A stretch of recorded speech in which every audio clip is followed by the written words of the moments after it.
contribute? Say something. You want me to say something? Fine. I'll say something. You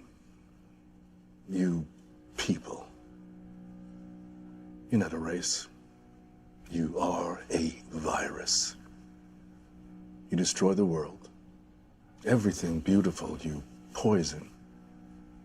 You drag us from our homes. You rape our daughters, murder our sons. You crack our spines and do all you can to break our will. You stab us. Then you put the knife in our hand and tell us it's our fault. And if you don't do it yourself, you stand by, close your eyes, and pretend there's nothing wrong. And then you pray to your God to silence our screams so that you can enjoy the happiness that we built for you with our blood. But it's not your fault. It's the only way you know how to be. And the only thing that will change anything is if another virus comes along and does to you what you do to us. And I hope that happens very soon.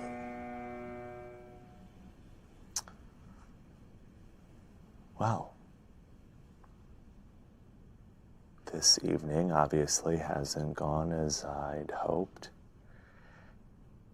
And I think I'm having a full-on panic attack right now, so I'm gonna go to the bathroom and get myself together, and when I come back, I hope you don't see me as the devil.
Good morning, good evening, good night, and good afternoon, ladies and gentlemen. It's your nighttime, right time DJ Music here with another episode of the Chop Shop. Y'all see what we're going to talk about today? Project 2025. The Chop Shop reviews Project 2025. The man behind the plan to dismantle democracy. Some of you may agree with what I have to say, and some of you may not agree with what I have to say. But again, that's why we have discussions. So if you're down in the listening lounge and you want to, have a disagreement or a conversation with me, please keep them clean. And I will acknowledge you. Trolls, as long as you come in here and talk, do what you do, that's fine. But as soon as you get disrespectful, you was out of here. No questions asked. All right, we got some important stuff to talk about today. Ain't that right, Sandy? How you doing? Good to see you as always, sitting up in the front row. Just as sure, how you doing? Candy Cane Lane, pleasure to see you. For those of you drifting in and out of the clouds, thank y'all so very much. Project 2025. I started off this stream with Dennis Brown, Revolution. Part of the song says, let me turn this background music down a little bit more here. Turn it down a little bit. I don't feel like I'm screaming. Part of the song says, let me make sure I got it right here. It said, many are called, but few are chosen. And before that clip, you saw my man, the elegant actor that he is, dismantle someone with facts. Because if you look at the historical evidence, what this brother said was absolutely right. Some of you folks are viruses. And here's a classic example that we're going to talk about, in my opinion, is a virus. Those two gentlemen you see on the screen, Donald Trump and Kevin Roberts. What's more dangerous? What do these two men have in common? One is educated. One is uneducated, if you ask me. But they both understood one thing. In order to know Black people, in order to figure out their weaknesses, their strengths, I got to be amongst them. Donald Trump did it through rap music.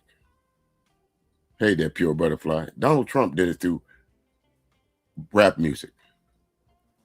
This guy here, Kevin Roberts, did it through education. So much so he got his PhD in us. Hey, what's going on? What's going on, everybody? How we doing? Come on in. Got distracted a bit, but he did.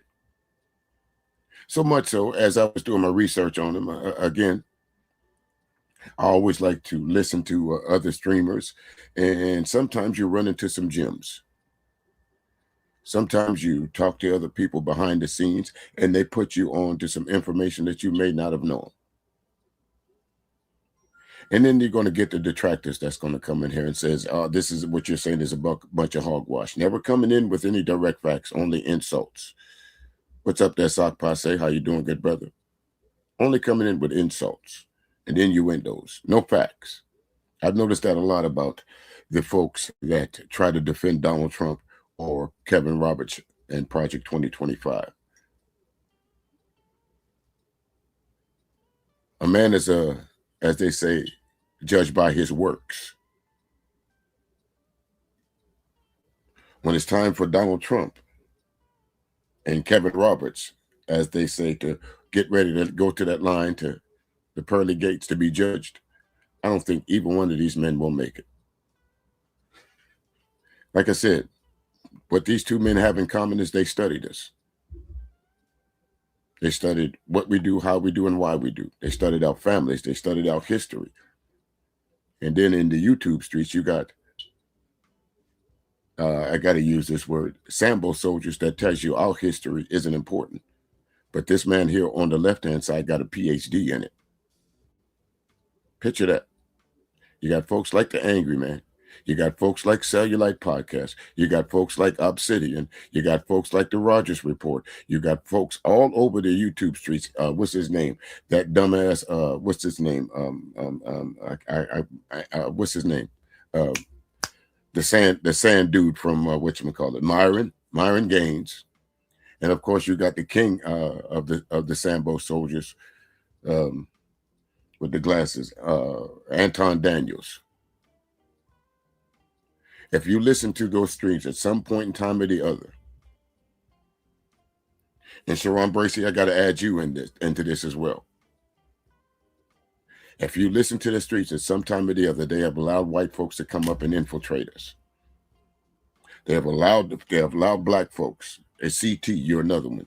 Chaotic Truth, you're another one. They have allowed the opposition.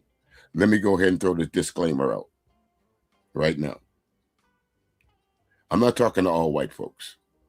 Absolutely, positively not. Let's make that clear, abundantly clear. I'm talking to folks that follow behind Donald Trump, that follow behind Kevin Roberts, the Sambo soldiers like Delano Squires, and the folks that we covered last Saturday. The ones that run around with us here in the YouTube streets, that think it's cool to bring these folks up on their platforms and allow to give them a voice. Usually it's against us. What was his name? Be Brave. The blacks. You got John Galt over there talking about the blacks. Meanwhile,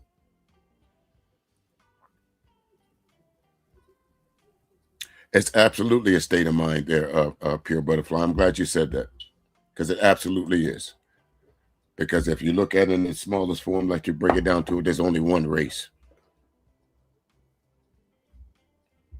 Somebody want to dispute that? The human race. And we just all happen to come in different shades and colors and sizes, speak differently. Some of us have wide eyes, some of us have slant eyes, but we all have the same characteristics. We all share the same amount of, if you put chocolate in your mouth, not unless you're sick, all of us melt chocolate at 98 degrees, 98.7 degrees. That's why they make chocolate bars like that. But here is someone that studied this. Thank you. See, again, that's why you put yourself around smart people, because they know what you're talking about. They can add to the conversation. Let's get up our first thing. I'm going to show you how this guy on the right, Kevin Roberts, was able to figure out what we was doing. But I'm not going to tell you. I'll let my man tell you. Hold on just a second. Let me move over here. I'll let this young brother tell you, because that's the thing, folks. I like seeing the younger generation get involved. You young folks, y'all got to talk to your folks out there. Y'all got to let them know what's going on. This is not the way to go. All week long, all I was seeing was brothers and sisters tearing down Carmelo Anthony.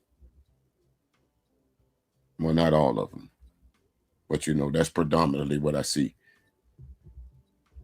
Let me take this off the screen here. That's enough of me babbling. Let me take this off, and let's go to our first clip.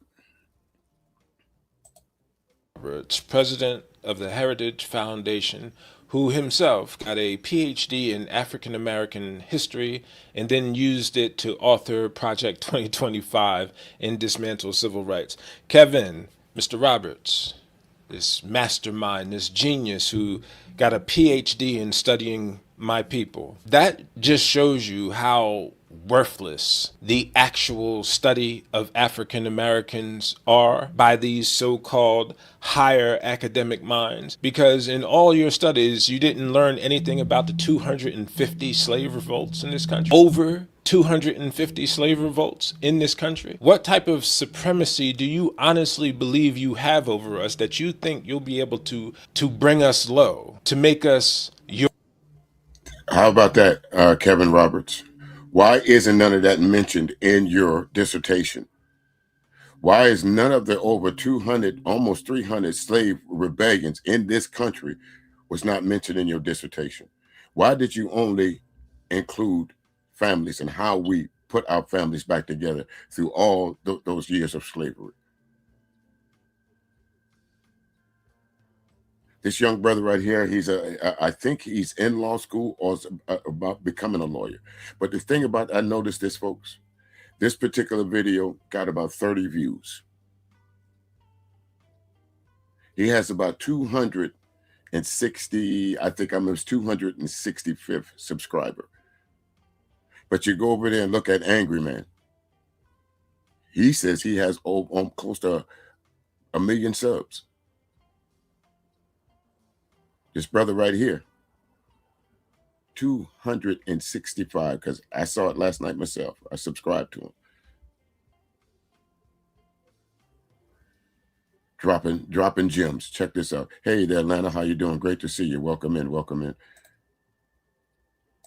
You're whipping boys and girls again. Like, I don't understand how arrogant the mind must actually work in you people, you soulless, like ghoulish people who have nothing better to do than to get PhDs in other people so you can attack. How worthless was your life that you didn't get a PhD in Irish history, European history, something that with all that European history that they say they have, with all that history they say they have, Kevin Roberts, why would you decide to study us? He's absolutely right. Another great point. Why didn't you study your background? Why didn't you do a PhD on your people, your Irish heritage, your European heritage? Why wasn't your PhD written on that? Again, this young brother dropping jewels, dropping dimes. Matter of fact, these is them big 50-cent pieces. Y'all know, remember them? Lifted you as a person. Instead, you studied another to bring them down and beneath. It speaks everything it needs to speak about you, not us. Civil rights. Rights is what this man and what these people are trying to dismantle. Rights. Entitlements. Look to the entitlements to understand the logic behind why somebody would want to destroy it. Why? Is it giving this person more than what I'm getting? Because we live in a meritocracy, which means everybody should be entitled to access the same exact resources in order to go for and or towards the same exact goal. Now, throughout the history of America, has that been true? Has that slogan, life, liberty, and the pursuit of happiness, been true for Black folks? It absolutely, positively have not. And the whole of America, and I'll say this, the whole of America acts like when we say that, we are, dare I use the word, drowning in our own self-pity. We're doing this victimhood. But it seems to me, in order to be a victim, there's got to be a perpetrator first. Somebody had to put you in the state of mind of being a victim in order for you to derive or arrive at that decision. Y'all don't hear me. So is this giving somebody an unfair advantage? No. And in what sense, if it is to be perceived as an unfair advantage, is this advantage justified? Because we do believe as a humane society in justification, things being justified. So what then becomes justification for giving someone an unfair advantage? I would say, since you people don't want to focus in on slavery, and you want to say that was so many years ago, but it was closer in time than 1776, right? And we're talking about your involvement, not British. Pow, pow, pow. Shoot him again, brother. Shoot him again. They love what's about to happen here in a few days, folks. Today is the 27th. In 7 days, what will the whole of America be doing? Barbecues, time off from work, hanging out with families, fireworks, all that for the American independence. Think about that word, independence.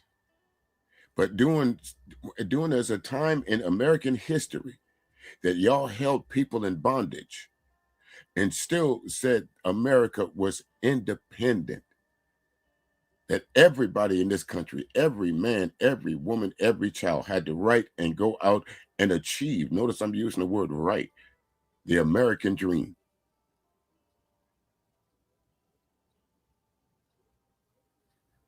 So when you folks come at me saying make America great again, so far, when has it been great for black and brown people? And I'll include the brown people in this part of this too. When has it been? We know what you did to the Japanese in World War II. We knew what you did to the Chinese. Y'all called them coolies. We know what you did to the American Indians. We know what you're doing to the Somalis right now. We know what you're doing to every immigrant that's ever come to this country other than the Irish. But y'all shitting on them first, Kevin. They shitted on your ancestors first. The Irish was dirty. Nobody, no white American, no purebred white Anglo-Saxon white American would be caught dead 50 feet from having conversation with an Irishman. Or like Archie Bunker used to say, remember when y'all folks, they found out y'all was from Poland? Remember the jokes? How many Polacks does it take to screw a light bulb? How they desecrated y'all for years until they figured they needed you amongst their population. All of a sudden, the Polish jokes went over there. It was no longer any good to talk about people from Poland. But the nigger jokes kept on. The Sambo stories kept going on. The Al Jolsons, hello, my baby, hello, my sweetheart. That kept going on. The greatest cinematic movie of all time, according to President Woodrow Wilson, was Birth of a Nation, where they depicted black men as animals and savages.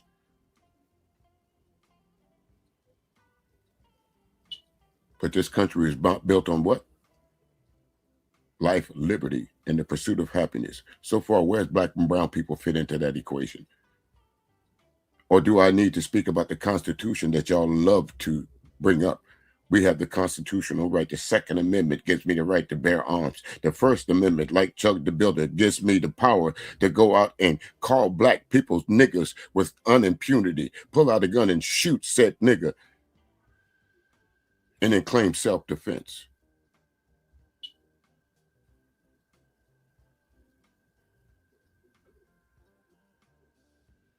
And then y'all try your damnedest to bail this scum out. Tell me where I'm wrong at so far. Tell me Chud the Builder doesn't go around shitting on black people for no reason, for clicks and views. He's not watching himself.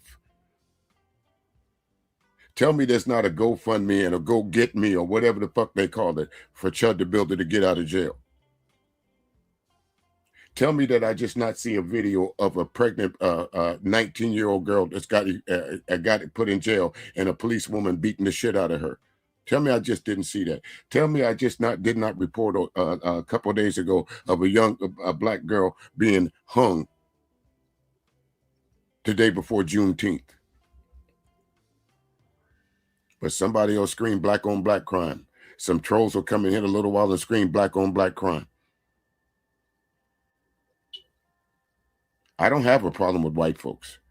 Seems to me white folks have the problem with me and mine. You talk about Carmelo Anthony. Instead of running him from under the tent, why y'all white folks didn't openly embrace him? Say, hey, I understand that it's raining out there.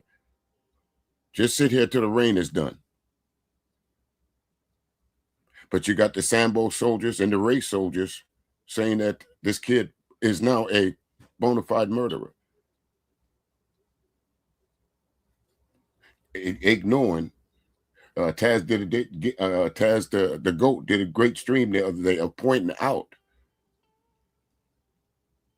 the young men, well, young white men, as y'all want to call them, misguided youth that go in the grocery stores killing folks. The Columbine effect. And what they'll do is they'll pull out that one guy, the DC sniper, to equate to the years of them just going around because they felt bad that morning. Or they feel that they're being replaced. Heather Heyer lost her life because of white supremacists want to march in Charlottesville, Virginia, with tiki torches saying Jews will not replace us. But y'all want to convince me and other black folks that we have the problem. The Second Amendment works for y'all. Let's remember when those guys in Oakland went to the Capitol. Y'all know those guys who I'm talking about? The Black Panther Party went to the Capitol with guns, didn't point them at anyone. And how quickly California and the whole state changed their laws to make damn sure that that never happened again. J. Edgar Hoover called Martin Luther King the worst thing against American democracy. A cross-dresser. A Sambo soldier, if you don't know it. J. Edgar Hoover was not white, folks. He was a passer.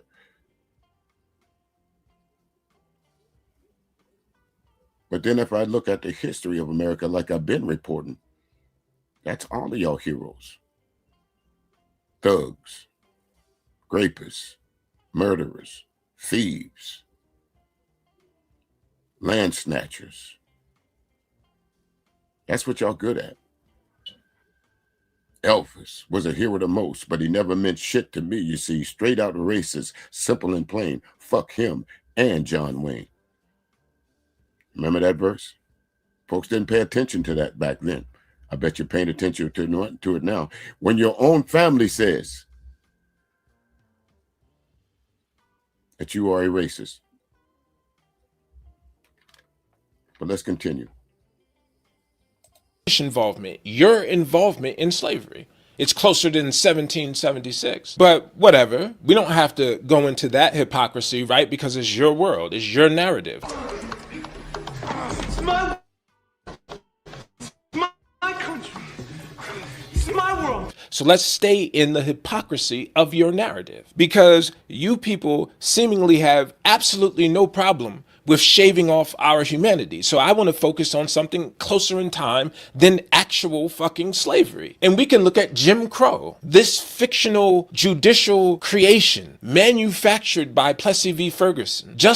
Everyone is probably, it's an earshot of me right now, probably have grandparents or great-grandparents that's still alive that went through this era. I know I do. I know there's still people alive around me to this day that went through this era that could give you first-hand accounts of not being able to drive through Main Street.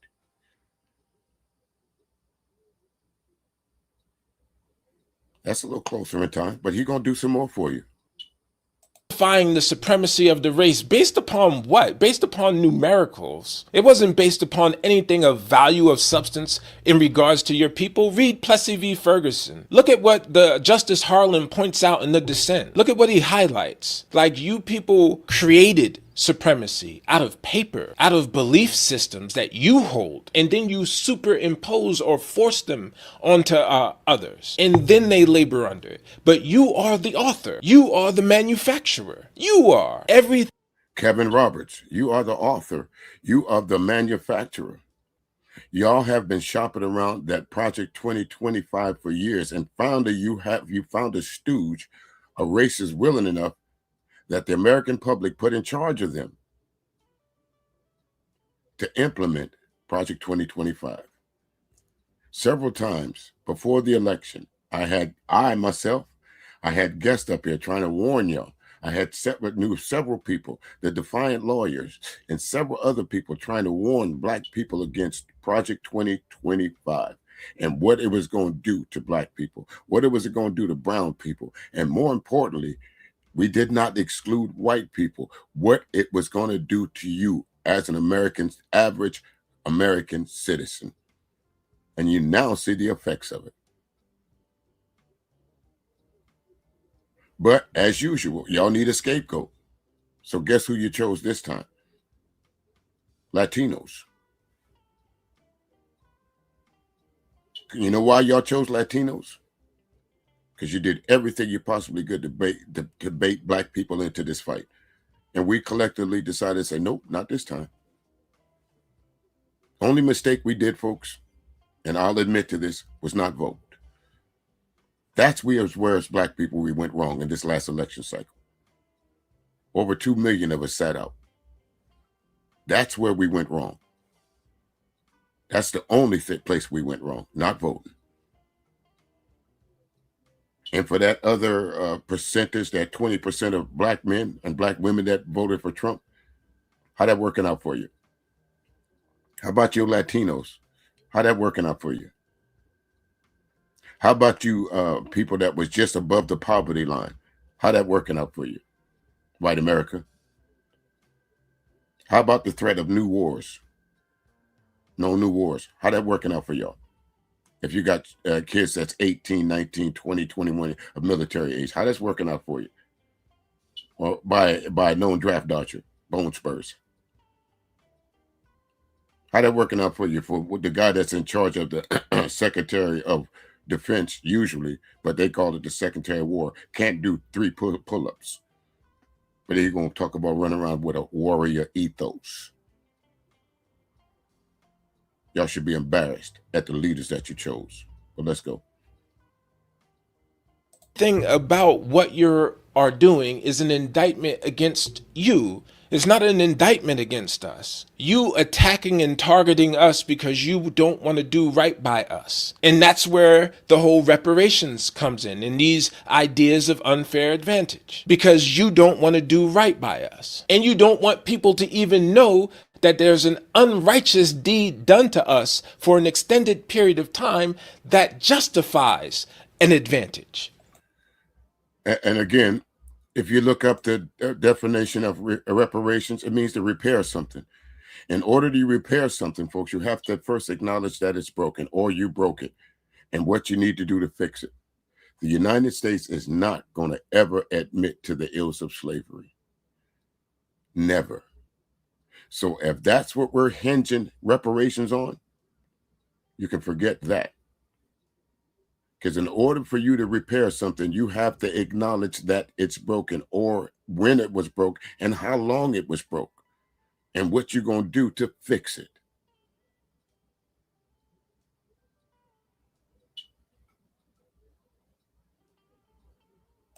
You don't even want the dialogue on that. What arrogance you exist in when you can try to force onto us your belief systems and you want to make your belief systems ours and we're refusing it. You're telling us to remember times in your history where you felt as though you were at the pinnacle of your race. Another fiction you created. And then when we say, okay, but this also was happening at that time, and if you just focus on that, it devalues this. And then you say we are unpatriotic. So, right, Kevin, the supremacy of the race based upon manufacturer. You are. Everything about.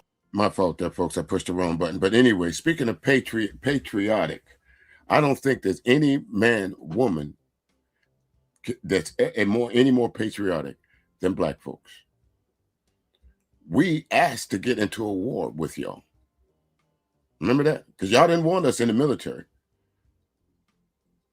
We asked to help the fight to save democracy. Remember that? World War II, World War I, y'all really didn't allow us. That's what the low body count was about. And somebody came into my stream one day being a troll. He pointed that out to me because I said, name a war that blacks weren't involved in. He said World War I. And I thought about it for a minute. You know, he's right. But then you had to give context to why there was no black folks in the military in World War I. Because the United States of America didn't allow you to. That's why.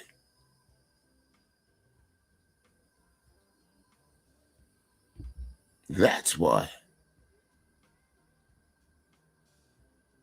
what you are doing is an indictment against you. It's not an indictment against us. You attacking and targeting us because you don't want to do right by us. And that's where the whole reparations comes in, and these ideas of unfair advantage. Because you don't want to do right by us. And you don't want people to even know that there's an unrighteous deed done to us for an extended period of time that justifies. Okay, Signal. You say I'm not Signal Corps. I'm not sure if you're coming in to say that as a positive or a negative. So I'll ask you, what do you mean by Black Americans created the Republican Party? Please explain that before I expound on it any further. An advantage. You don't even want the dialogue on that. What arrogance you exist in when you can try to force onto us your belief systems, and you want to make your belief systems ours, and we're refusing it. You're telling us to remember times in your history where you felt as though you were at the pinnacle of your race. Another fiction you created. And then when we say, okay, but this also was happening at that time, and if you just focus on that, it devalues this. And then you say we are unpatriotic. So patriotism requires telling half-truths. Then that means patriotism. And again, he's absolutely right. So is that the key to being patriotic, telling half-truths? Because tell me, we all did not see a mob of folks attack the Capitol building. Tell us we didn't see that. Would it not be true? Would it be more patriotic to say that didn't happen?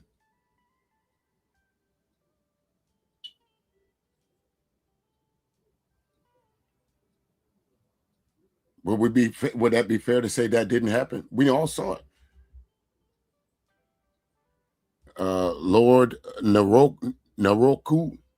I'm not sure. Again, you folks come in with these general conversations, so I don't know what side that you're on here. So you say, I don't know a single human being who thinks along these premises, meaning thinks along the premises of me and the guy that's on the screen, or thinks along the premises of the people that I'm talking about. Which one? Please be more specific.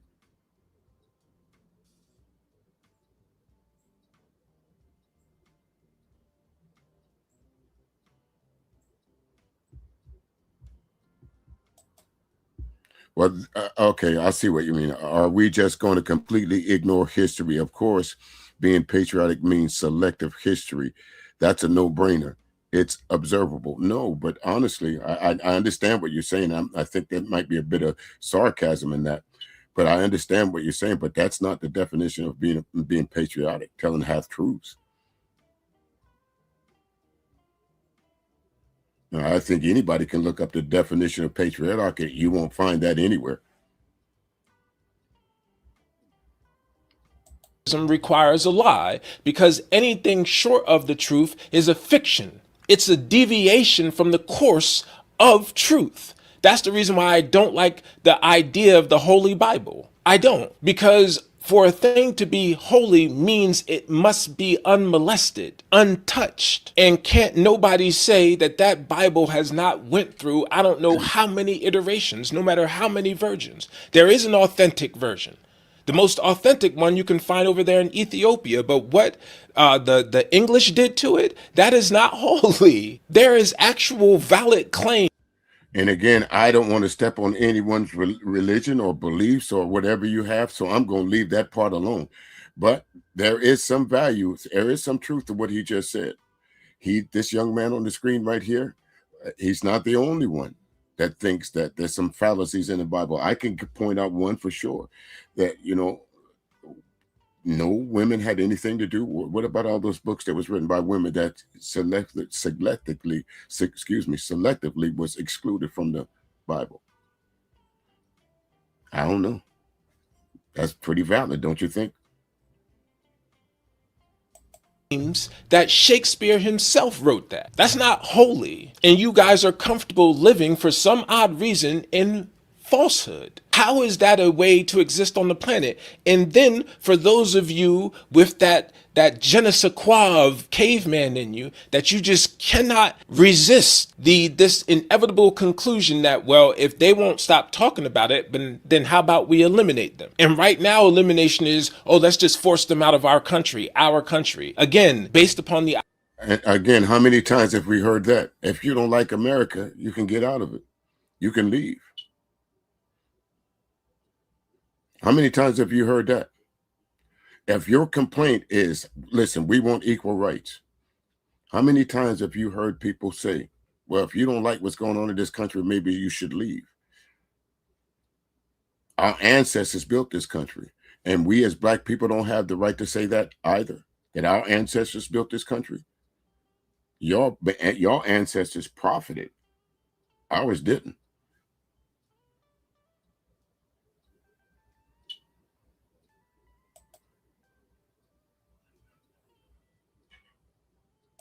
idea that might equals right. So, oh, let's just force them out of our country. That doesn't stop the internet. That doesn't stop your children from accessing the internet. Because even without us being in your country, you're still going to have an idea of the First Amendment unless in that same process you repeal it, or if there is some type of implied repeal, this abomination of a Supreme Court could read into the mass expulsion of us as a people. If they can read that the First Amendment is going to be repealed because of that act, then unless that can be created, and this Supreme Court wouldn't stop itself at the task, then your children are going to have access to an internet, which means they're going to have access to our voices, access to the horrors and realities that were inflicted upon those of us that you were capable of expelling out in the manner in which you envisioned. Now, let me speak on that. Again, you know what they say, that sometimes necessity is the mother of invention, right? I think the worst thing that the white population, and again, I'll use that disclaimer, not all white folks, but I think the worst thing that happened to white population and your idea that you was going to keep everything under lock and key was this thing we call the internet. You can't hide information anymore, and it gets to the masses quicker, instantly.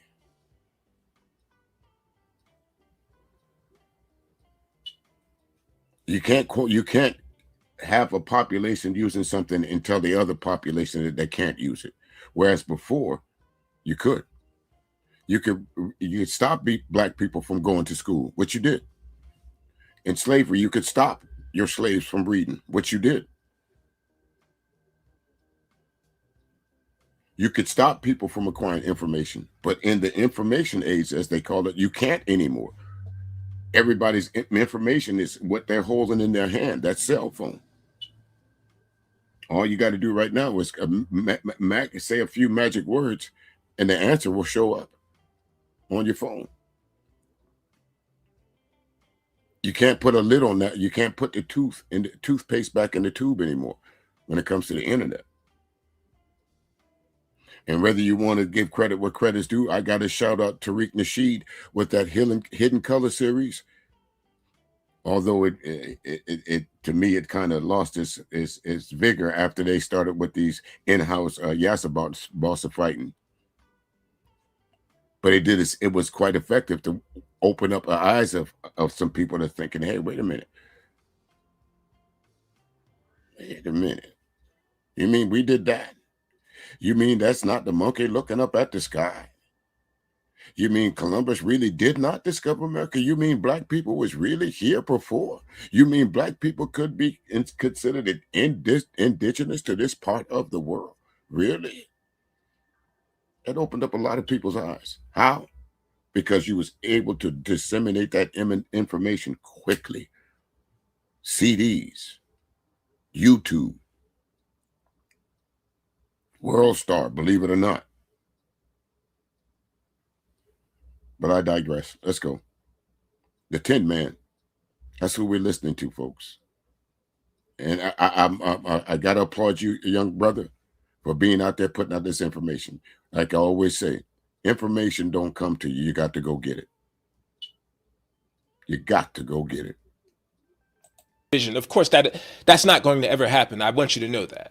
That will ever happen. You will destroy this entire country before that happens. You have this very fictional belief that we are going to bow to you, and that we only means black people. You're wrong. We've had centuries of contact with each other. Just because there's this massive depiction of this unimaginable separation and division and divisiveness that exists between us as a people, don't get it fucked up. There'll be a whole bunch of your own people knocking your fucking brains out. There'll be a whole bunch of people knocking your fucking brains out because you've had no problem with painting yourself as the Nazi, as the bad guy in the story. So don't think it will play out that way, but I want to entertain your fiction so we can get to some type of inevitable outcomes. So once we're out of your country and we're no longer here and your children have access to our voices, then you're going to want to try to silence us over there. Okay, let's talk about that for a minute. As they always say, let's take all the black people out of the United States of America. Now, for our last facts and figures that I checked, I think there's about 52.9 million black people, men, women, and children in this country. Let's say that we all did a mass exit. What impact do you think that would have on the United States of America? Do you think it would be a slow impact, or do you think the impact will be felt immediately? I can tell you it will be felt immediately. Everything that you buy will go up. Every job that you have, some of the factories might close down. Think about the jobs that y'all say that, like Trump said, was black jobs only. Some of y'all white folks gonna have to go get them black jobs. Not to mention the economic destruction that it would place on you as an American citizen. For those of you that want us to hell going, everything going up. Housing, food, gas, clothes. Because you just removed 52 million people that could buy your products off your soil. Think about that for a minute, folks. Some white folks always say, you should go back to Africa. What if we did?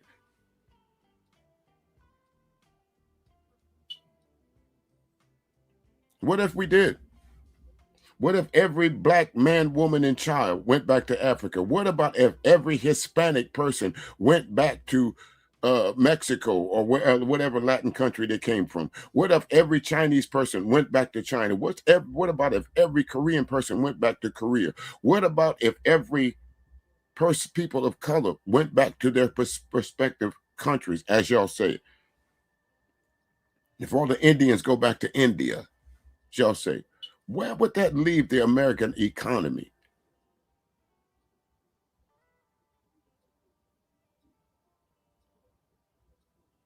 Huh? Food for thought, ain't it? I hate to borrow Arsenio Hall's line, but things that make you go,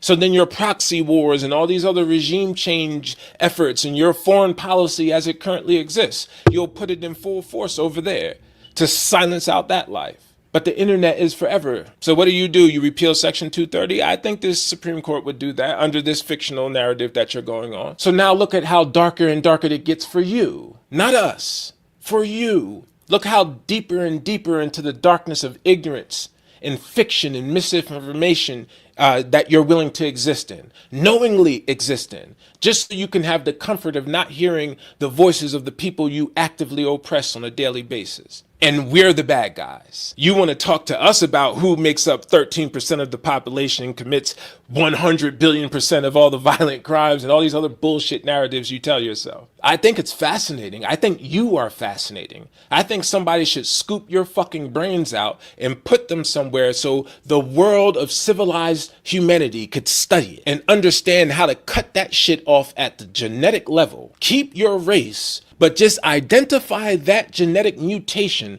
that allows that type of fictionalized mind to animate itself. Whether it is muting the historical trauma that has twisted your epigenetics to accept this fictional reality? Because ours was twisted because you twisted it during slavery and then everything you did after it, all the way up to this day with the immeasurable amount of gaslighting, right? Just find that, whatever that is, and scoop it the fuck out of these people so humanity could progress to this pre-theological Tower of Babel reality the Bible says that we existed at a point in time. Then for some odd reason, this jealous and short-sighted God of theirs destroyed it. Let's go back to that place where we were all functioning as a people towards a collective goal. But that's my piece, man.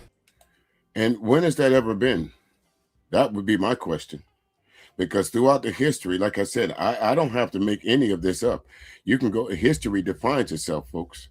And that's a part of a problem with that part of America. You want to acknowledge your greatness, but when somebody wants to tell you you really weren't that great, you don't want to hear that. You want to say, let's make America great again, but without the help of indigenous people, the slaves that you held captives for years, the other immigrants that came across these shores to this country to find a better life. Without that, America would not be the country that it is. But for some reason or the other, white folks think they got a monopoly on that. We built this country. No, you didn't. And now you have the leader of the Heritage Foundation, Kevin Roberts. He's put together this package called Project 2025. Project now dubbed to be named Project 2026. Welcome back, Shar. Project 2026.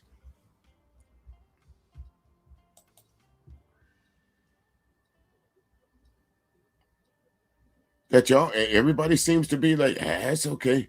It's not going to affect us, really. But let's go back in time a little bit, okay? Because remember, a lot of the things that going on right now, the high gas prices and all this other stuff. Again, folks, you got to pay attention to these Senate hearings and things that's going on. We just had the secretary of whatever his name is, whatever the finance secretary, whatever it is. Remember back maybe 8-9 months ago, he said that the economy was going to be booming. There was going to be 5.4% GDP growth. The facts and figures just came out just about less than 48 hours ago. Guess what it's at? All zeros till you get to the end. 0.5%. 0.5%, however you write it down. Gas is high. Food is high. We're at a war. And they asked this person in charge, did it have anything to do, the guy high gas prices had anything to do with the war? A war that we didn't ask to be in. He couldn't answer the question.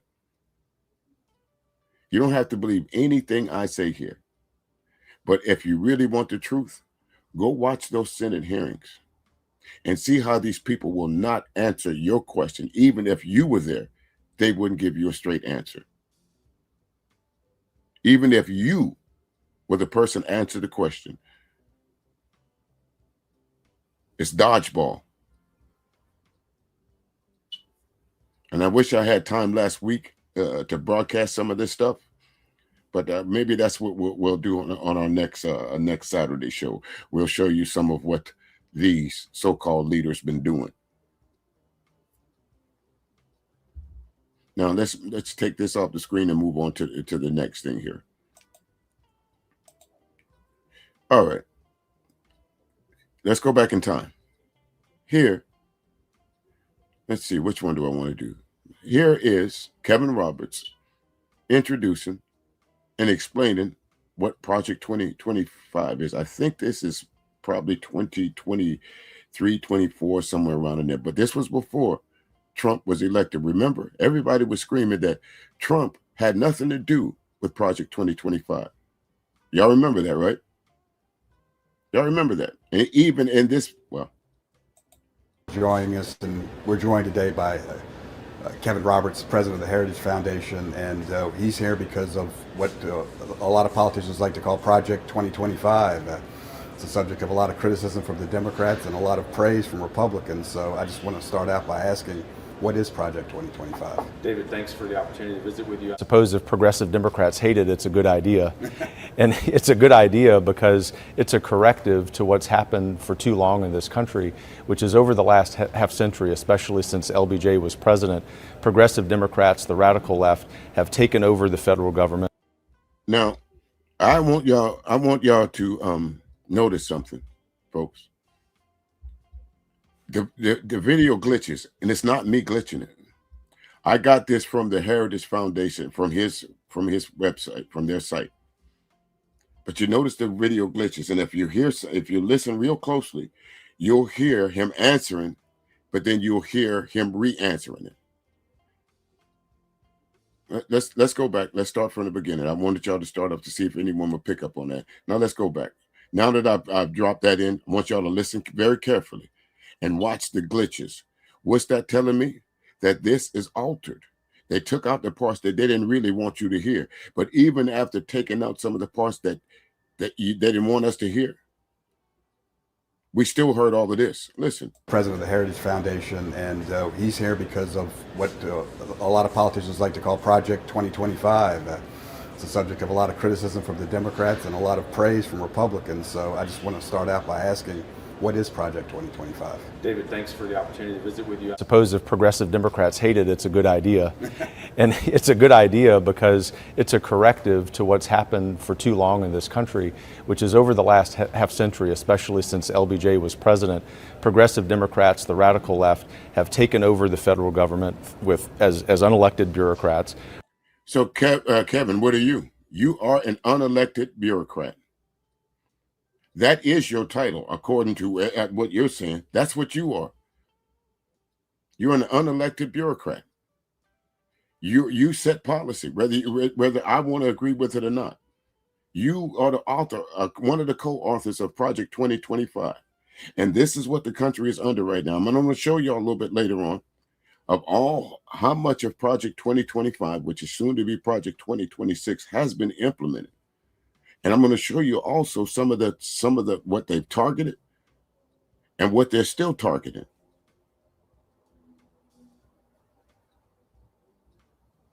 Project 2025 is an attempt to restore proper constitutional order to this country. It is a set of policies. It is a menu of options. I like to refer to it. So you can't just go by words. You got to pay attention to words. Constitutional order. Who wrote the Constitution? Any black and brown people help write that? Constitution was written by who? For. And why? For white men. By white men, for white men. Am I wrong? They didn't include women in that. They didn't include American Indians in that. They didn't include black people in that. The Constitution was written for the protection of white men. That's why they use it to get them in trouble and get them out of trouble.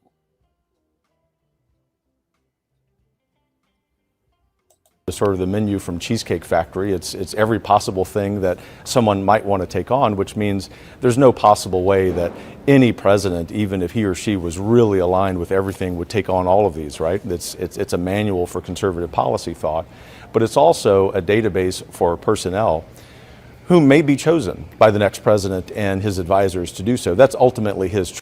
And we told y'all, if Donald Trump came into office, the first heads that was on the chopping block was going to be who? Black women. And guess what he did?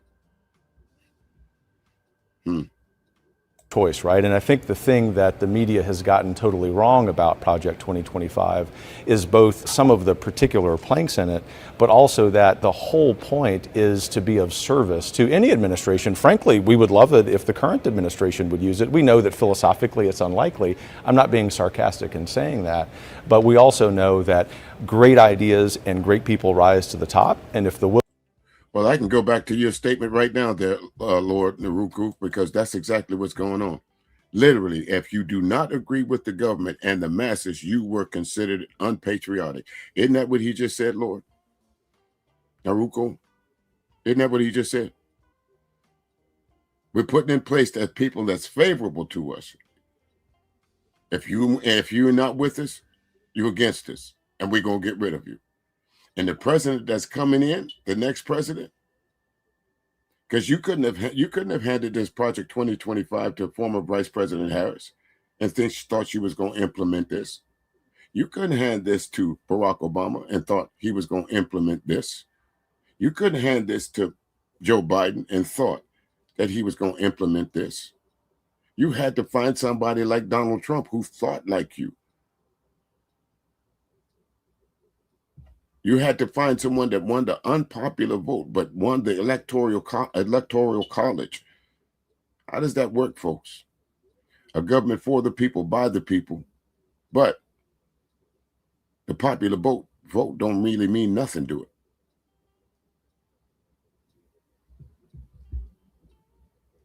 Will of the American people this November is to elect Donald Trump and J.D. Vance as president and vice president, then the strength of those ideas, the strength of those people, forget about the label Project 2025, I think will rise to the top. Well, the Democrats say it's a blueprint for a Trump administration. I mean, why are they wrong? It's a blueprint only if President Trump. Vice President Vance choose it to be, right? They're the bosses. They're the guys who are going to make the decision along with their advisors.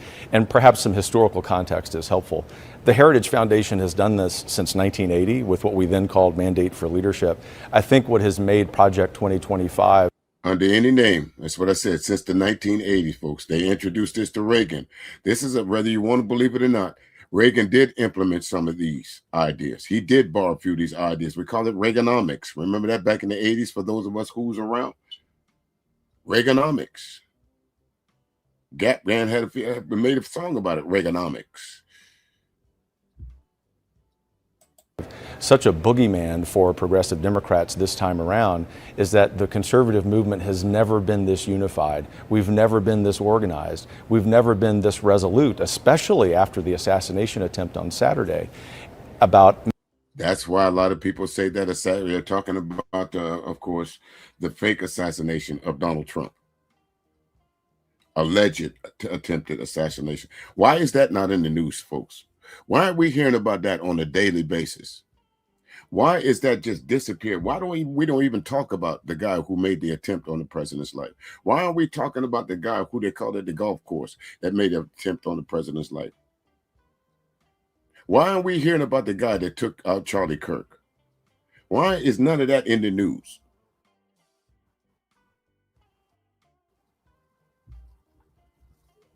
Tell me why.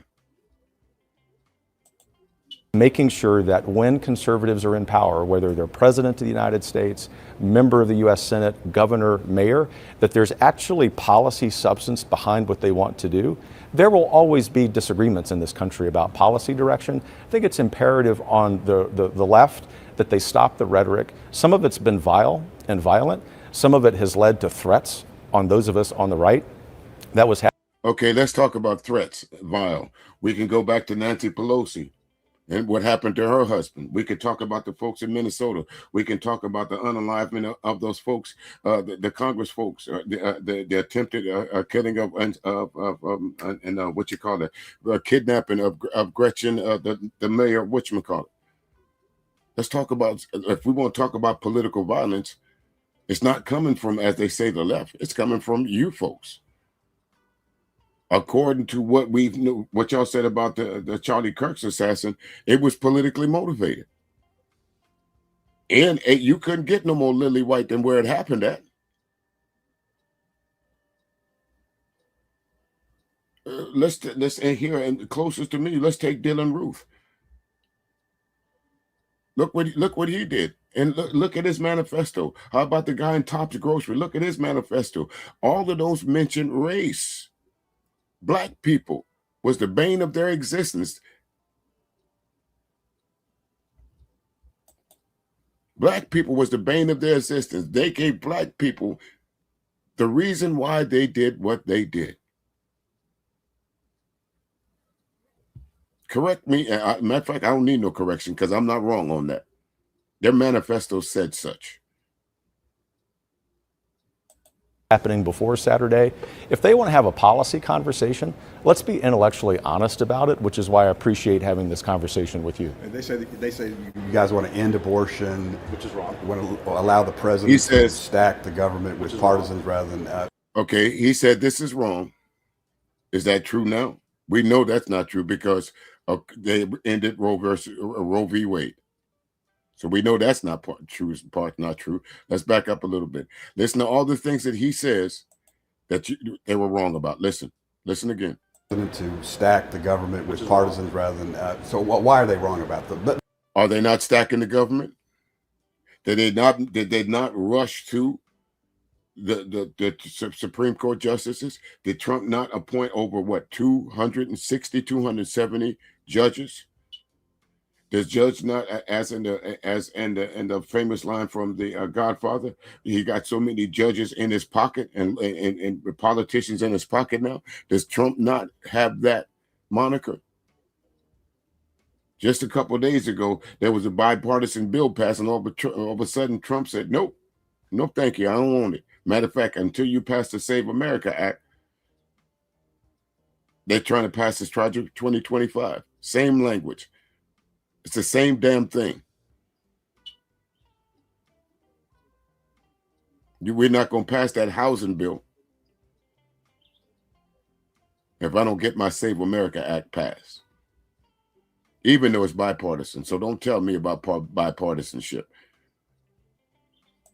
Let's take those two issues, abortion. Because they have a first grade Level of reading comprehension. What do you want to do with abortion policy? With abortion policy, we aspire to a pro-life country That is settled by society and culture. How do you aspire to be a pro-life country? How do you be pro-life? Means literally what? That women can't have the abortions, correct? There's no reason that they want to give that a woman can have an abortion. It's illegal in the majority of the states after the overturning of Roe versus Wade.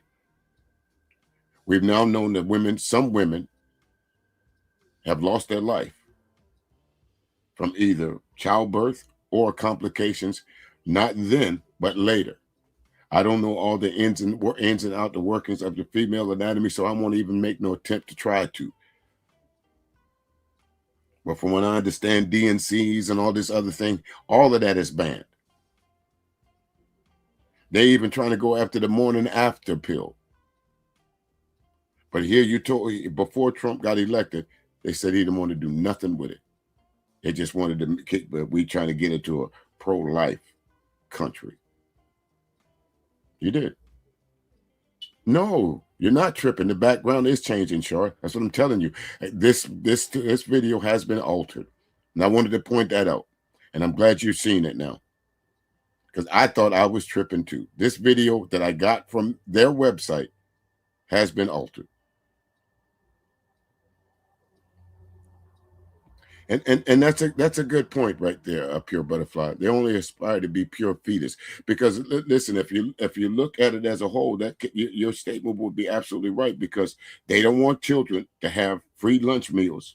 They don't want children to have free health care. They don't want mothers to have WIC.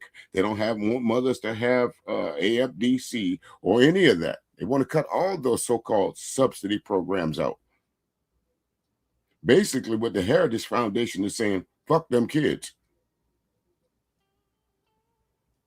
Say what you want to. If you ain't with us, fuck them kids.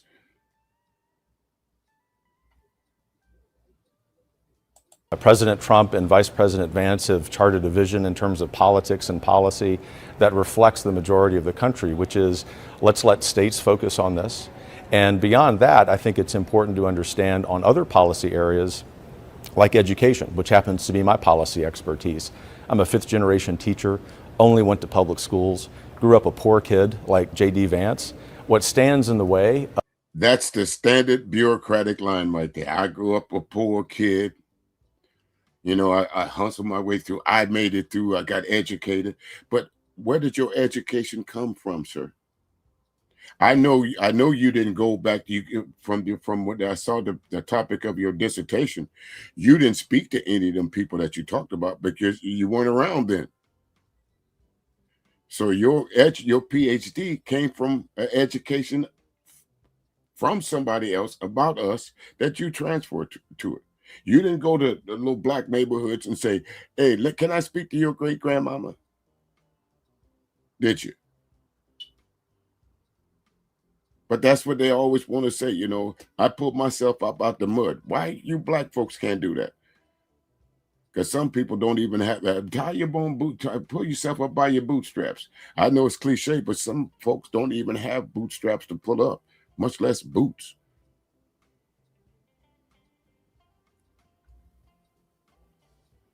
Of people in South Texas or in the Rust Belt in achieving the success that, say, J.D. Vance has gotten is that we've spent $1 trillion in the U.S. Department of Education or so since 1979, and all that's happened is that academic achievement in every demographic group has gone down. What Project 2025 charts is a vision that updates education, that devolves power from Washington and gives it back to the state. Absolutely not. See, again, you got to go back to what they said then and what's going on now. And it's easy to debunk what he's saying. They're talking about charter schools. You have to be of a certain demographic. You have to be of a certain monetary percentage. You have to be one of those elitists to be actual even considered for some of the schools that they're talking about, the educational programs. They want to eliminate public money, public funding for public schools. They want to eliminate the free lunch programs. They want to eliminate all of that. And it goes back to what the statement here earlier from Lord Nico. What's your name is, Lord? Not that Lord, but you know what I'm saying. If you ain't with us, you're not patriotic, and we're not going to do nothing for you. But listen to what he's saying, folks. But he's running around calling the folks that think like unelected bureaucrat. Listen to this unelected bureaucrat from a couple of years ago that's trying to convince the American public that what's going on right now wasn't going to happen. States and to the people. What's your response to this claim that your plan would give the president basically unlimited power to prosecute political enemies, to eliminate regulations? There's nothing in the plan that says that. And I think what the Biden-Harris campaign has done is take a 100% mischaracterization of the plan, and they've spent more money on that attacking it than we have spent putting the plan together. They get one thing right, however. One thing right amid all of that mischaracterization, so I'll give them credit. It does call for the elimination of the U.S. Department of Education. That's true. And why would you want to do that? He says it himself. But if you get on some of these streams and say that, no, he never said that he wanted to eliminate the public educational system, how many of y'all would that affect? How many of y'all school-age children, if you eliminated the public educational system, how would it affect you?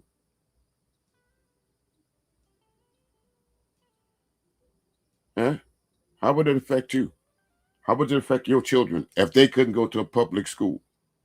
If you had to spend, let's say, $10,000 a year to educate your child, or $40,000 a year, or $10,000, $5,000 a year, how many of y'all could afford to send your children to one of these charter schools?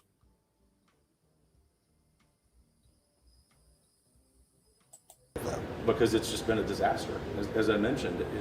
I still, believe it or not, have friends on the political left. I've been the only conservative faculty member in some faculties, and so I understand that slings and arrows come when you're a conservative and say these things, but by any objective measure, for someone who's intellectually honest, who considers themselves easily convinced by facts, there is no objective measure that says that the U.S. Department of Education's creation has benefited American education. Every objective measure since its creation has actually gone down. Now, of course, President Trump former President Trump is trying to distance himself from your plan. You know, he says he doesn't know. Okay, let it wait for that answer. But I want y'all to notice something. I'm sure maybe it's just me, but I see two different settings. Maybe it's optical illusion that I'm looking at. But if you look behind the gentleman with the checkerboard shirt on, you will see a portion of that building. But where's the flag? Maybe it's from the poor editing, but I see two different, maybe it's how they edit it, maybe it's two different angles, but something is fishy about this. Wouldn't you agree? Anything about it. That's not really true, is it? I mean, he's spoken at Heritage Foundation events, and Well, There are a lot of his people who have been involved in Sure. developing this plan. Look, we have the Heritage Foundation. Has a good relationship with President Trump even to this day. We understand with absolutely no hard feelings that he's. Okay, again, I'm sure I want to point out to you. See that brown building back there? When we go back to a full shot of both men on the screen, you don't see they're both sitting on the same level. So that means in each take, you should be able to see that building, whether they move the camera around or not. But when you see him, you only see a small portion of it. Somebody tried to edit it, but I don't think they edited it very well. I don't know. I could be tripping, though. I could be tripping. He has to run a campaign independent of all of these other groups, right? We also, for the sake of our groups, because we're nonprofits, are independent of a presidential campaign. We're in a political season right now. That political season is going horrifically for progressive Democrats because the policy record of the Biden-Harris administration is awful on the economy, on education, on energy, on foreign policy. I could keep going on, but I'll finish answering your question. Okay, under the Biden-Harris administration, none of what he said is true. And that's data that you can go look for yourself. Sure, what they'll point to is the unemployment was at 4.7% when they left office, but it was much higher than that when they took office. And who did they take office from? Usually, the first year of any person's presidency is a direct reflection of the last president. Either prosperity or you have to unfuck what the last president did. Let's look at the two last Democratic presidents and the last two Republican presidents, being Trump and Bush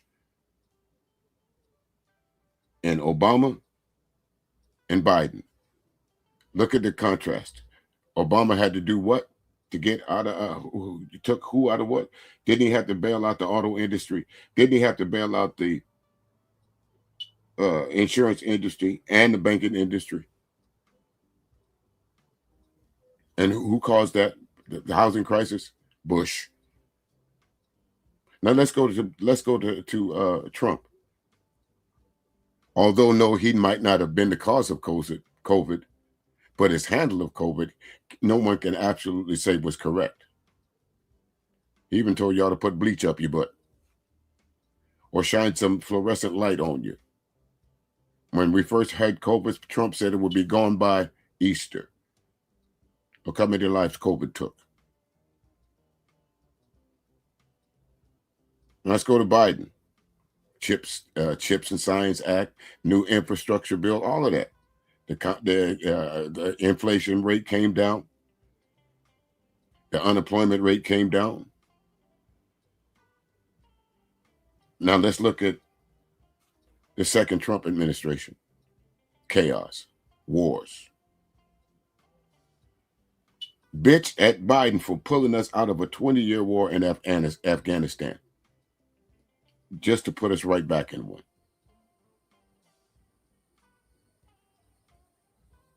All sitting on a plane comfortably with this guy. Look, this was an actual photo. This wasn't this. All I did was just change the background a little bit, folks. But this is an actual photo of Kevin Roberts and Donald Trump on Air Force One. And this was before the election was done. That is an actual photo. All I did was superimpose it and added some background.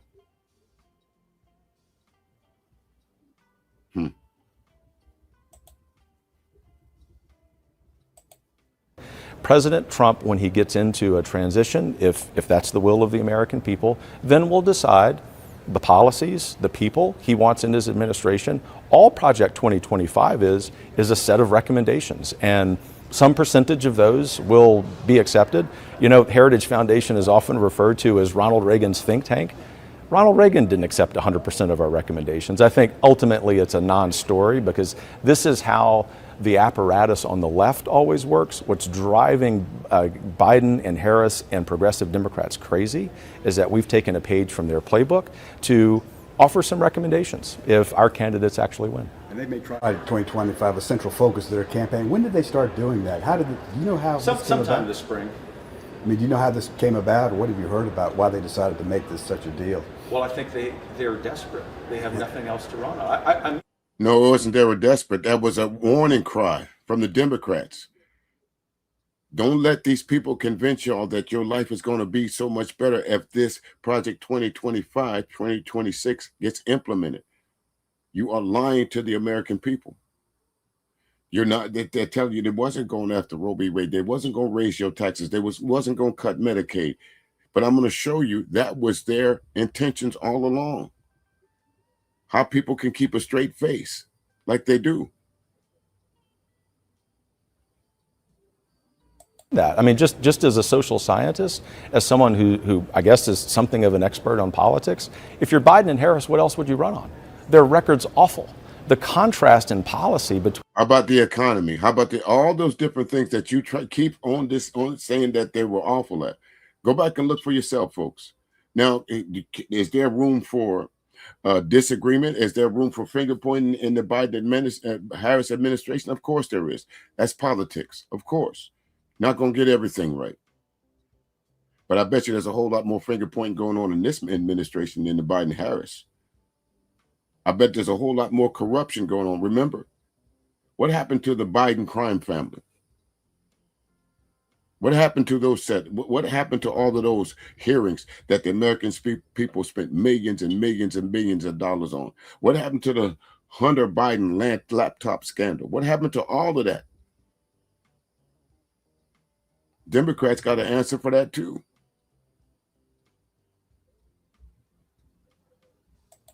Between the Biden-Harris administration and Trump's first term is night and day. I think that the American people are seeing this. What we hear so often in the focus groups we do around the country, David, is that Americans are saying, we don't even really care about which political party we belong to. We belong to the common sense party. And common sense is telling Americans that Biden has been an utter failure. They wish him a long, healthy, well-deserved, peaceful retirement. And from a policy perspective, just purely, I think that would be great for America. That Trump has said that some of your ideas are crazy. Do you know the specific policies that he disagrees with you guys on?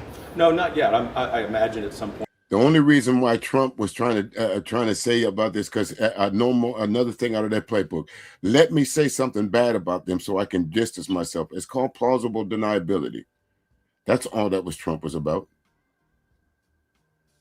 And again, he's such a narcissist. Of course, anytime that people started talking about Project 2025, and let's take a deeper dive into this, Trump did something to divert our attention away from it. I think he called it something 47, whatever he called it, 47 something, whatever. But if you go look at the two playbooks, they're the same language. The same language. We'll have that conversation at the time we move from the political season, which is not our domain, right? We're in the policy and ideas and sort of academic and intellectual lane. It's the nature of the think tank. When we get into unelected bureaucrats, just like you called the Democrats, unelected bureaucrats. Policy conversations will figure that out. And to be clear, whether it's President Trump or whether it's a governor or whether it's a member of the Senate or the U.S. House, they tell us what they want their priorities to be. And the way public policy organizations work, the way Project 2025 works, is then say, if that's your priority, sir or ma'am, then here's the policy substance. Here's the plan that you might enact to go do that. So that's how that chronology works. The standard bearers always make the decisions. I know Trump doesn't want to deal with Social Security or Medicare. He doesn't really want to touch it. What do you all say about those entitlement programs? We say nothing about Social Security in Project 2025. Some of the individual organizations. Again, remember, he just said, we said nothing. We say nothing. That should have been in a conversation. If we say nothing, why feel the need to expound on it like this? If you say nothing, then you don't have an answer for it. We say nothing. Isn't that how it goes? that are part of Project 2025 might do some work on that. Keep in mind, we've got 110 conservative organizations that are part of it. But we understand that President Trump not only has an intuitive sense of where the American people are on that question and others, but he also understands that obviously he's just going to have 4 years to get some priorities done. And he's rightly focused on those issues on which 80% of American people agree. We got to Folks, I can tell you, I'll get the information on it. So I want to say allegedly, I want to make sure all my ducks is in a row before I do a live stream on it. But from one of my understandings is that by 2050, 52, Social Security will be broke.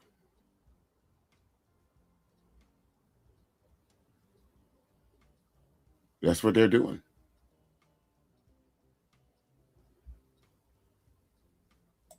Close the border. We've got to end illegal immigration. We have to end the nonsense of the Green New Deal. We've got to revitalize the American economy. And we have to stop being the police force around the world and actually have a very restrained sense of foreign policy. Use sparingly the military if we must, but it also has to be very lethal.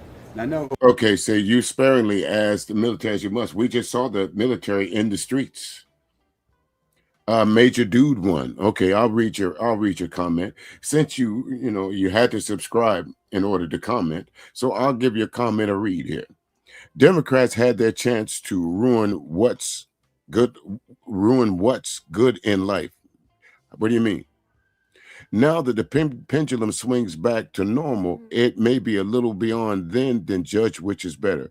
We are on the edge of great times for all of us. All of us like who? Major Dude, expound on your comment. Expound on your comment, sir. On the edge of greatness for who? Trump and his family? The way they have them enrich themselves? Maybe about all the folks that he gives that insider trading to, because he'll go to a rally, speak about a particular business or an entity. Next thing you know, the stock market. No, sir. All of us. How, sir? How, Major Dude? Explain to me. How is it going to help all of us? What the Trump administration is doing, please explain to me. Give me 5 things that the Trump administration is doing right now to help the average American citizen. Let's talk. You can type them one at a time, or you can type all 5 of them in. Is the economy any better? Don't put that one down because we know it's not. Is gas prices lower? Don't put that one down because we know it's not. Is housing prices lower? Don't put that down because we know it's not. Is insurance premiums lower? Don't put that down because we know it's not. I took your top 4 down. I took your top 4 away. So what else you got for me? Is groceries cheaper? Don't put that down because we know it's not. So what else you got for me? What policies is Trump, the administration, put in place to make the average American citizen say what you just said? Please explain. Thank you very much. I've been told by several people that President Trump is kind of annoyed with you guys, and he thinks that y'all are trying to steal some of his thunder, trying to take credit for some of the things he's done. Have you gotten any blowback from Trump or any of his aides about the publicity surrounding? They are rightly focused on winning the presidential campaign, and purely from a policy perspective. I don't do politics leading a nonprofit. I'm, as you know, an academic and a policy guy. No, you're not an academic. Well, I guess you are. I'm not going to take that from you. PhD is a PhD. Yeah. Yeah, I'll give you that. Okay. I don't like people insulting my intelligence, Kevin Roberts, so I won't insult yours. 2032, Sean. So that's not too far away, folks. 2032. Social Security system will be broke. And like Pure Butterfly said, that's not an entitlement. For those of us that worked, when you see that whatchamacallit on the side that says, I'm going to take some of your money, when your paycheck got them FICAs and all that other thing, SSN and all that other stuff, that's your money. The government says, for as long as you work, we're going to take a little bit of your money and put it to the side. So when you can't work, you'll be able to at least make an attempt to live off that. 2032 ain't too far away, is it, folks? So, Major Dude, what about you? Are you close to retirement age, Major Dude? Are you looking forward to Social Security benefits, Major Dude, anytime soon? Or someone close to you looking for Social Security benefits anytime soon?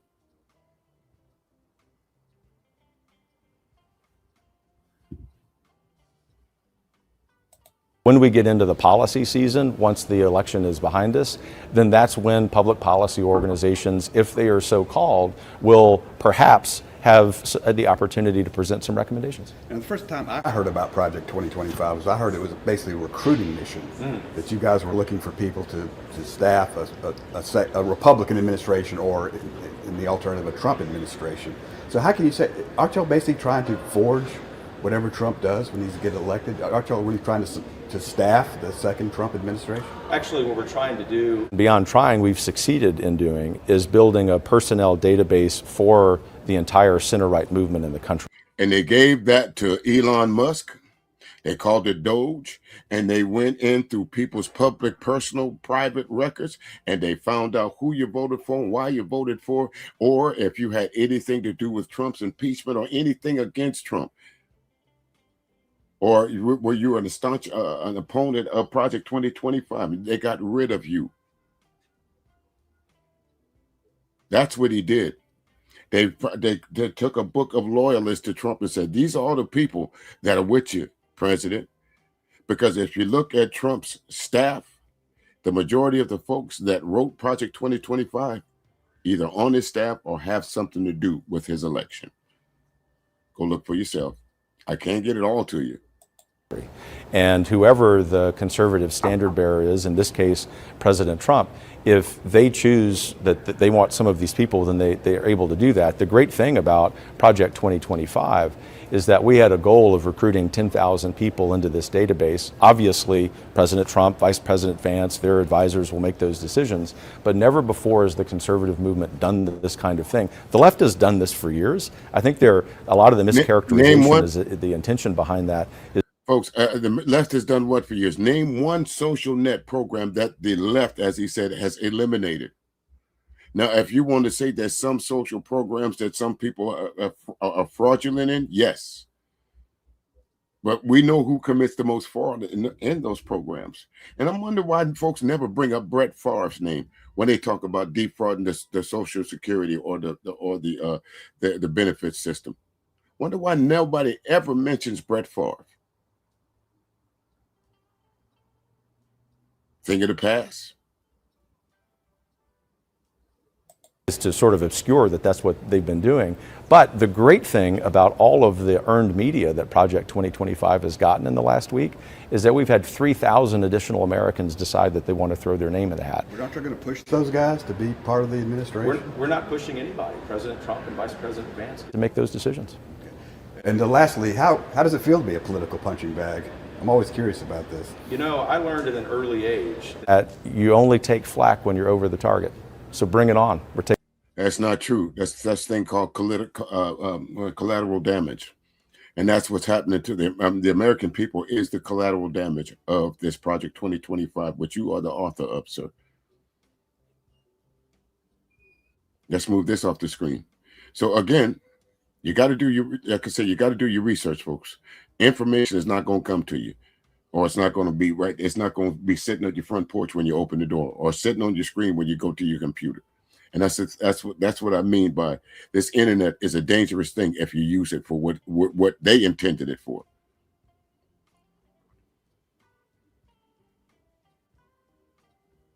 Yes, you remember that? They actually wrote it out. And when Project 2025 was exposed for the world to see, Kevin Roberts is right. The recruitment went up. And a lot of those people that they recruited, those 3,000 people that he's talking about, Sandy, they're part of the Trump administration right now, or part of the Trump regime, I should say, right now. Right now. I want y'all to understand, we got a former Fox News host that wasn't there full time as the Secretary of Defense, or they call it the Secretary of War, a drunk named Kash Patel running the FBI that's carting his girlfriend around from city to city, town to town, at the taxpayer money. This big 250-year celebration, 250 celebration. If you're playing the lottery or something like that, or you're playing the numbers, you might want to play 250. They couldn't find no quality acts for this upcoming celebration, because once they found that it was just going to be another political rally for Donald Trump, hell no. So who they get? They got Kash Patel's girlfriend as the headliner. Ain't no nepotism involved there, is it? Boy, we're going to all rush out to get her latest single. Let's go to our next one here. Again, Project 2025. If you don't believe me, listen to them. That was the main man. Now let's listen to one of his, I like to call them co-conspirators. Shout out to ProPublica. Shout out to my man earlier, the tight. Man, I forgot your name just that quick, brother. I'm sorry, man. Consider this whole situation. There are just between 3,000 and 4,000 political appointees, sitting atop millions of career federal employees and bureaucrats. 3,000 people that he just talked about, sitting atop millions of people to make the decision. Isn't that the definition of racism? To control how people live, why they live, and where they live. You got 3,000 people in the Trump administration right now that's doing just that. This is not my video. This is not a Democratic video. This is not somebody who doesn't believe in the Project 2025, 2026 implementation. This is their own people. So you can't argue with me when I say, listen to this. In the eyes of many in the world, this every 4-year ceremony we accept as normal is nothing less than a miracle. In America, we understand that a nation is only living as long as it is striving. Only a few generations have been granted the role of defending freedom in its hour of maximum danger. This great nation will endure as it has endured, will revive and will prosper. Whether we go forward together with courage or turn back to policies that weakened our economy, diminished our leadership in the world, America's future will be in your hands. Notice there was one president that was not mentioned or not shown. And the other president that was shown, the Democratic president, they show him as being what? A bumbling buffoon. Did y'all notice that? But Barack Obama was nowhere in sight. As a matter of fact, did you see any people of color in the opening stanza of this video? They had the nerve to show you the Statue of Liberty, but didn't show one immigrant. Actually, they did themselves.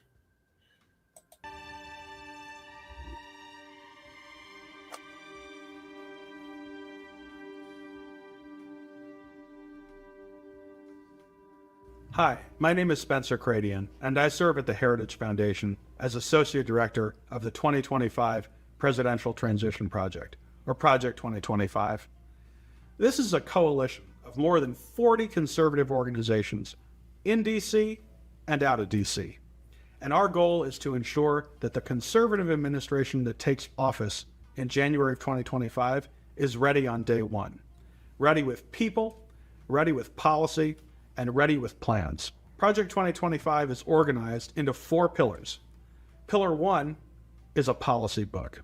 It's going to be released in the spring of 2023, and it's going to outline a conservative vision of success at each federal agency.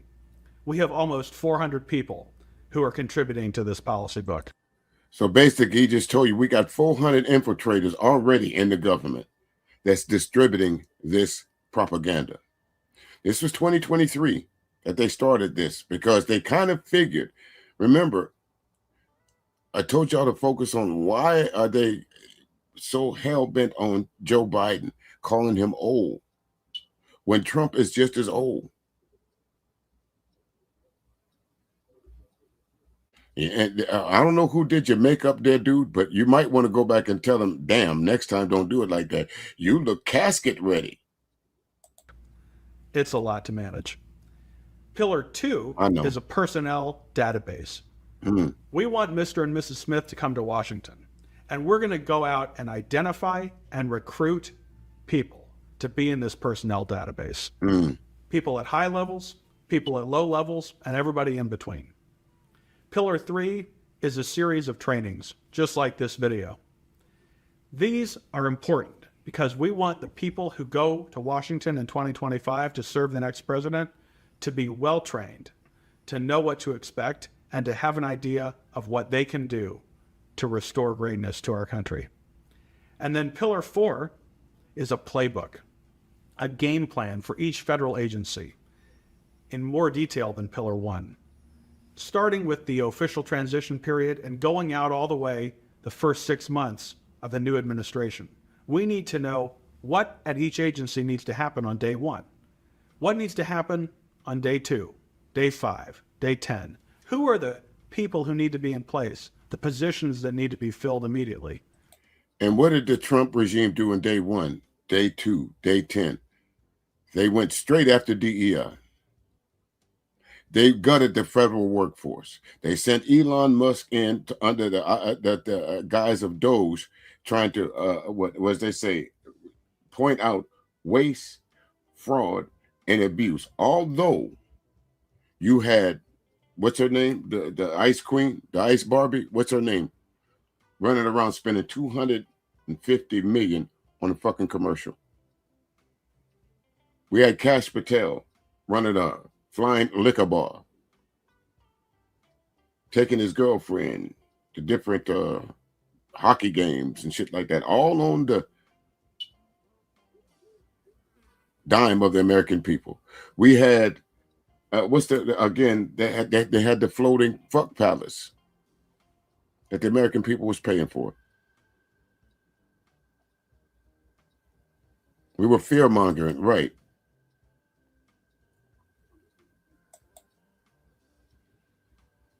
And you're absolutely right again there, Sandy. This is about power. This is not about people. This is about power and who can hold on to it, and how much can you take when you're in power. That's Pillar 4. Each of these pillars plays a vital role in Project 2025. By way of introduction, I'm a former special assistant to President Donald Trump and Associate Director of Presidential Personnel. It was my job to staff the administration for the president at various federal agencies. So now you know who was the head of firing you. This guy right here identified you, took your job. This guy right here. I told y'all, I keep telling y'all, it's not Trump making these moves. It's the lackeys behind him. Trump is just the figurehead. This guy, and what's his name? Stephen Miller, whatever his name, Stephen Baker, Stephen Miller, whatever his name is. Those are the guys that we need to be talking about. So that's what I'm going to do. We're going to flush out. We're going to turn the light on these cockroaches. We're going to set down a few rat traps. We're going to put out the bait car. Because one thing I have noticed today, folks, that normally there would be, what, couple hundred people in here, 40, 50, 60, 70, 80, 100 people in here. But since I put it on subscriber only and the trolls can't come in, y'all see the difference? When they can't come in with bullshit. You see the difference? And I'm honored to be doing much of the same work in my role with Project 2025 from outside of government. One of the highlights of my time in the White House was that I got to work with Caitlin Stumpf. She was my deputy. And she's now also here with me at the Heritage Foundation. And the two of us are going to be doing this video together. Now, as we think about the federal government, we need to think about the federal workforce. It has about 2 million full-time non-military employees. And when you add in the contractors, the number is well more than 10 million. That's a lot of people. But the American people don't elect the bureaucrats. They don't elect the federal contractors. They elect a president. And the president's job is to faithfully execute the laws of our country. The president, of course, does not have the hours in the day to personally perform every function of government. Okay. So he got all night to get and tweet about Barack Obama. He got all night. He up in the wee hours in the morning. And like former President Obama said, he had more important things to do than worry about what his predecessor is doing or did. Well, Trump can't say that. Trump can't say that at all. Outsources that to the bureaucracy by necessity, to all of those federal employees and contractors. But he does have some help. Helping him are between 3,000 and 4,000 political appointees. These are the president's people, the people he brings with him to Washington, and they occupy government jobs. But they're not like what we might call the normal federal employees. They serve in accepted roles. Now, in Washington, D.C., in this town, you frequently hear people say, my dad worked for 30 years at the Department of Labor, or my sister served 5 different presidents as a Foreign Service officer. Well, chances are that is referring to federal employees who are hired through the normal hiring process. There are all sorts of rules and regulations that govern that process. If you want a federal job, they look at your qualifications, your expertise, your work history, your salary history. It's supposed to be competitive and objective. If the Department of Energy is hiring a nuclear engineer who's going to be handling radioactive waste, clearly there are some very specific qualifications that are needed. If the IRS is hiring an HR manager, perhaps less expertise is needed. But the point is that those federal employees are not at risk of losing their jobs with a change in presidential administration. See, y'all heard this.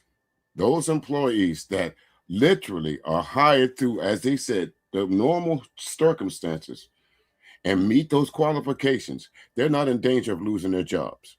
Is that true? Let's take black people out of this for a minute. Is that true? No, because we've seen some people that lost their jobs that were of the same hue as this man on the screen, that literally the government had to go back and sue the Trump administration. These people back. Which part am I wrong about so far? Which part am I wrong about so far? In fact, they have incredible job security. You've probably read stories or heard examples, but the federal government is notorious for its inability to fire virtually anybody. Even if an employee is in trouble, there are hearings, appeals, benefit of the doubt always granted, and it's very rare that the and all of that, all of those protections from the, I guess what they call them, the unions and all of that was stripped away. They went through and just summarily just fired people for no reason and used the moniker that the president can choose whoever he wants. The president chooses people that are loyal to him. As you can see, the president wasn't choosing nobody. He was. federal workforce will actually fire one of its own. But accepted service, the kind that political appointees engage in, is not subject to these same rules and these same standards.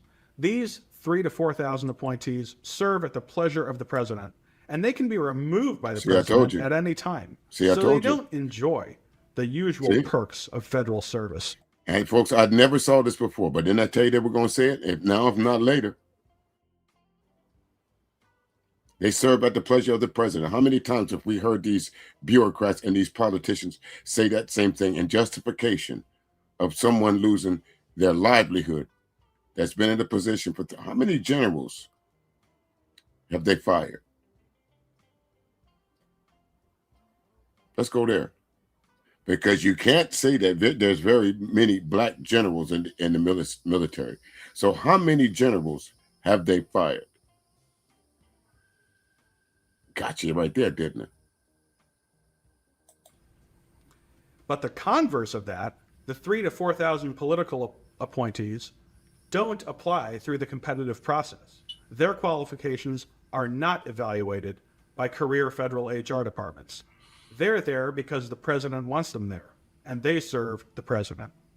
Consider this whole situation. There are just between 3,000 and 4,000 political appointees sitting atop millions of career federal employees and bureaucrats. Is that really enough? The president brought those few thousand people with him to change the direction of the government, and the president is expected to deliver what he ran on. The appointees are the ones who make it happen, those 3,000 to 4,000 people. In fact, it would be impossible for the president to change anything without them. Now, I want y'all to understand something. He don't know that I'm listening to this. He's talking to his people. So with these cavalier things that he's saying, he's talking to those people that work for the Heritage Foundation. This is one of those HR videos that all of them have to watch. This is a training video. You know how when you get a new job and they send you to watch this video, that video, every employer at the Heritage Foundation had to sit through this video. 3,000 to 4,000 political appointees, enough to turn around that federal battleship. Think about it. These are the only people at their agency who are accountable to the president and who serve at his pleasure. What does the number of appointees suggest about the president's accountability to the people who really matter, the voters? Or imagine what would happen if almost all federal employees opposed a certain president. Would you bet on just a few thousand people to overcome the massive federal bureaucracy? And that was the only. Some people want to reduce the number of political appointees or reclassify. And that was the only way, folks, that they could really do what they do. You got these 3,000 plus people with. We know it's 374,000 people lost their jobs in the first 6 months. Black women lost their jobs. The unemployment for black people right now is what? For women is black women is 6.8, and for black men it's 7.5 or something like that. All since the Trump administration, where when Biden left office, the unemployment rate was holding steady at 4.7, 4.5. But I put the link down in the description if you want to go and watch the rest of this. I just want y'all folks to know, like I kept telling you, it's not Trump implementing these plans. It's these lackeys, these 3,000 folks that he appointed to run into the government and dismantle it and destroy it. And the leader of that, the guy that wrote it, is none other than Kevin Roberts. And most of what you see from Project 2025, folks, affects black and brown people. You can argue it all you want to, but it affects black and brown people. Argue with me all you want. Truth is truth. Now let's go do a quicker update here. Let's before we go into this, there's one more thing I want to show you. Here's Kevin Roberts on one of the news channels, but I got to cover this up first because I don't want the ABC or CBS or NBC to come in and say, hey, you using our shit. Conservative think tank, the Heritage Foundation, is a years in the making, 900-plus page presidential transition plan giving Team Trump a detailed blueprint for a potential second term. That blueprint would radically remake the federal government, if executed, with its stated goal being, quote, to assemble an army of aligned, vetted, trained, and prepared conservatives to go to work on day one to deconstruct the administrative state. The project is built on 4 pillars, which go well beyond previous transition efforts. There's the policy agenda, personnel, training, and a 180-day playbook to execute the think tank's plans. Many authors of the blueprint are former Trump officials. Joining us now, one of the architects of Project 2025, the president of the Heritage Foundation, Dr. Kevin Roberts. Good morning, sir. Good morning, Dr. Roberts. Thank you for joining us and coming. I know people are like, y'all got the architect of the 2025? Yes, because everyone has been talking about it.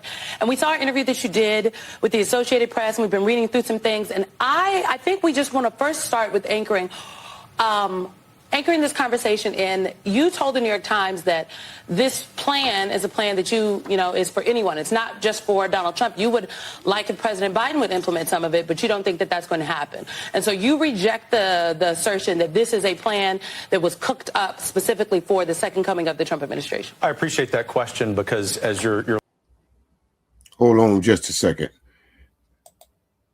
That guy.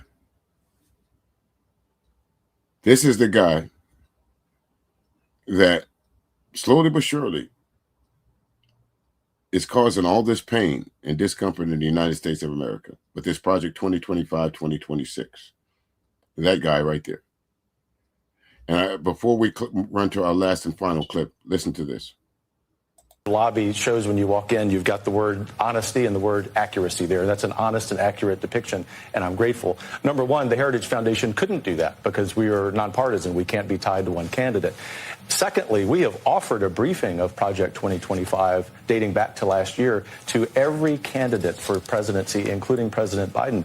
Honest to goodness, I would have been thrilled if President Biden and his team asked for a briefing. We understand that we have differences of opinion on just about everything. But at Heritage, we believe in telling the truth with a smile on our face. But the last point I should make is that now that President Trump is the nominee and President Biden has not taken a Project 2025 briefing, President Trump is going to make decisions about policy in his administration if he wins. And that's important. They approach President Biden with a briefing. President Biden said, I'm not even going to talk to you about Project 2025. As several other presidents, I don't even want to talk to you about Project 2025. This has been around under a different name since the 1980s. And the only president, and I'm using that term loosely, that they could find to implement this Project 2025 that they now call it was Donald Trump. Because every new presidential election, somehow they try to find an audience with that president. And every one of them have turned these guys away until the guy sitting in the middle, Trump. If you look in the background, folks, I want you to start looking around your cities and your states and your towns. If you live in New Orleans, if you live in rural parts of the country, tell me your cities and towns are not starting to look like that if I put color on it. Tell me you can't find a jail down there in every corner. Tell me that if there's not cameras everywhere. Tell me that the cities like New Orleans that still haven't recovered from Hurricane Katrina or Puerto Rico, all these places hit by natural disasters. Tell me if they're starting not to look like ghost towns or nobody lives there. Because what did Trump and his cronies do? Cut off FEMA. Now, let's go to our last clip here. Let me remove this from the screen. And let me put this up.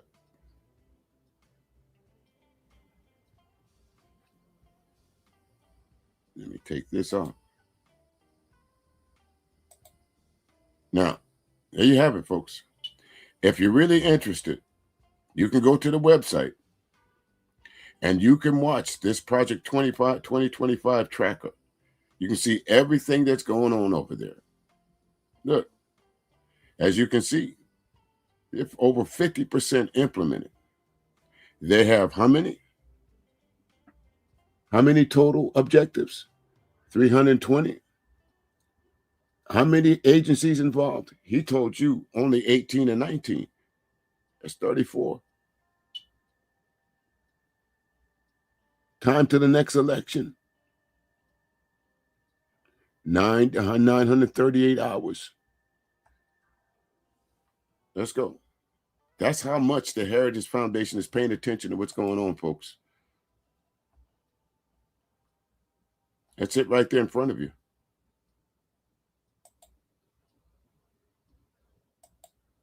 Look at this. Overall progress. You see it? I'm not making it up. I'm not making it up, folks. This is from this site. This is from the tracker site. I'm not making this up. Let's go some more.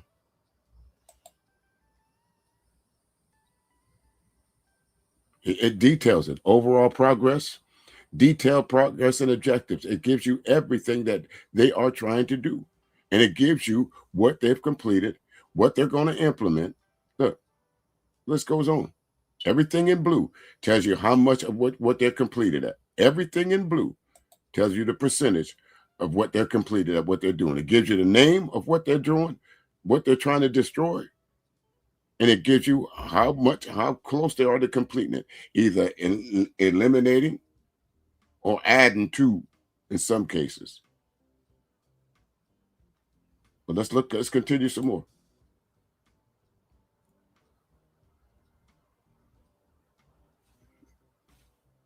The list goes on, folks.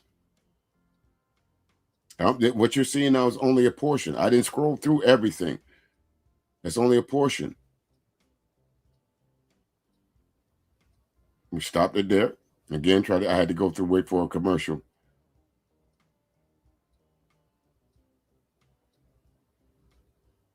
The Titanic, they still talking about a boat that's been underwater for over 100 and some years. Look. Look at all the things that's been implemented already, folks. Y'all thought these folks was playing? Y'all thought they were playing with this Project 2025 shit? Y'all thought they were playing? Look, I'm trying to make it bigger so I can see it. Y'all thought they were kidding? Let me see if I can make it full screen here. No, can't make it full screen. Can I? I'm trying to make it bigger so I can read some of this, folks. I didn't put my glasses on today. Not like I ever wear them anyway. Reading glasses anyhow. But look, we're going to continue here. Folks can stop it. I'm sure you can see it much bigger on your screens than I can. But one thing I wanted to stop at, Pure Butterfly, you mentioned this. You see that big yellow block right there? Guess what's behind that? Guess what's not been conducted or implemented? Epstein fallout tracker. You got to go to a completely different place for that. They don't care about Epstein. They don't care about the damage that he did to them young women and young girls. They don't care.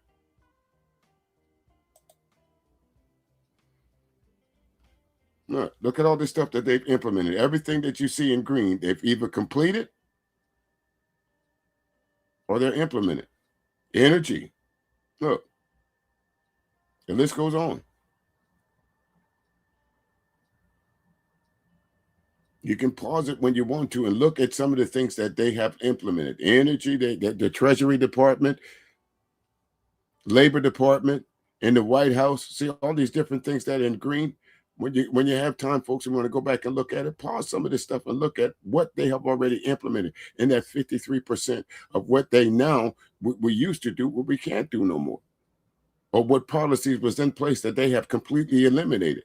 But they tried to convince us in 2024 and in 2025 that we was all like Pearl If I said, we just whistling Dixie. There was no harm to Project 2025 was going to come to the American people because of it. And we see that's bullshit. Look. So thank Kevin Roberts. And guess what the majority of this implementation, guess who it affects? The very same people that he studied.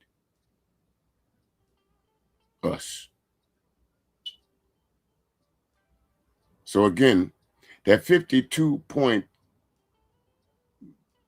something million black folks, what do you think would happen if we all got the fuck on?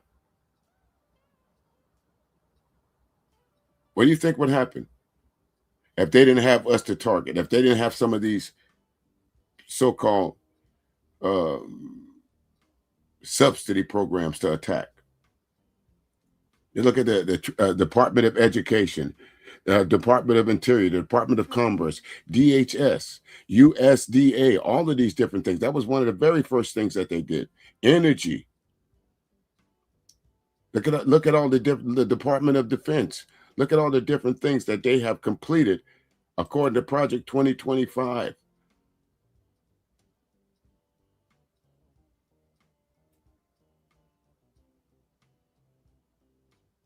Look at the Department of Defense. Look at the EPA. Look at how many things that they're rolling back.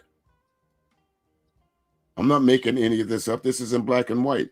See, folks will get on here and talk about, oh, you don't have no facts. And these are facts, and these are figures.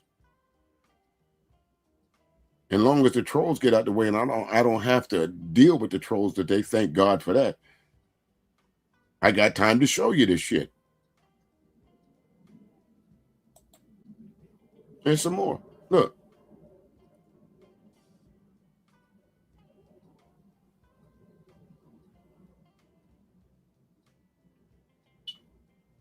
It's all there in front of you, folks. You just got to know where to look. It's all in front of you. You just got to know where to look for it.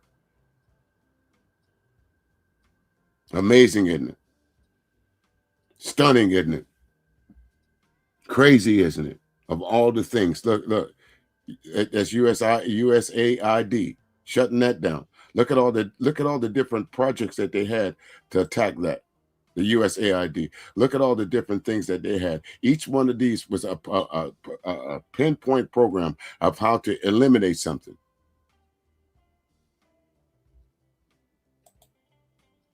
Thank you, Shar.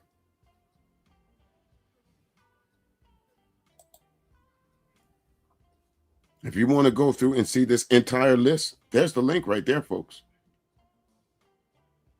This ain't no joke. I'm not whistling Dixie here. Everything that you see on the screen not only affects black people, it affects white people as well. Look at some of the things that they have marked, as they say, have marked for death, or things that they're going to implement. They're not done yet. Look. They're not done yet. What you're seeing now are things that they have marked for target.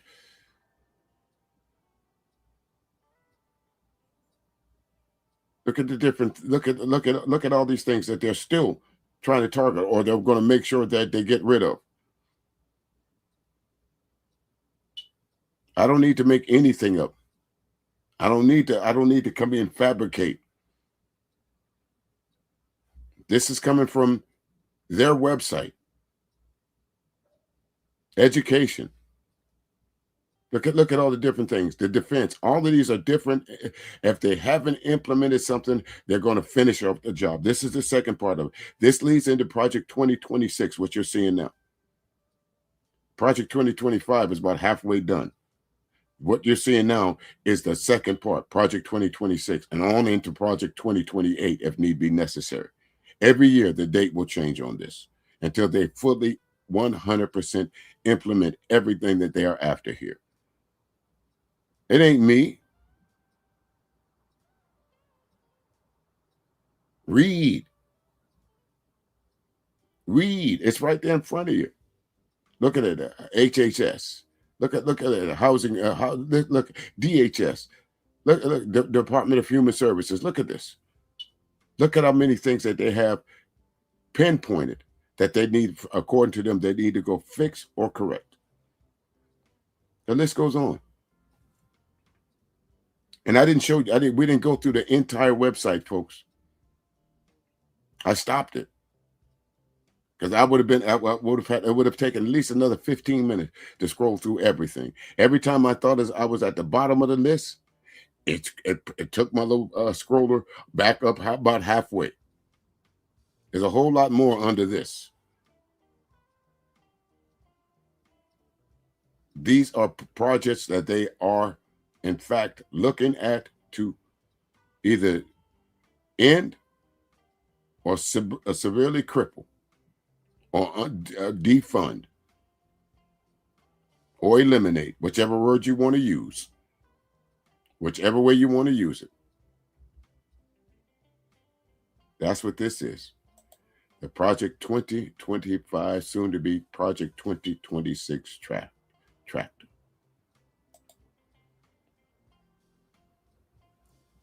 $320 total objectives.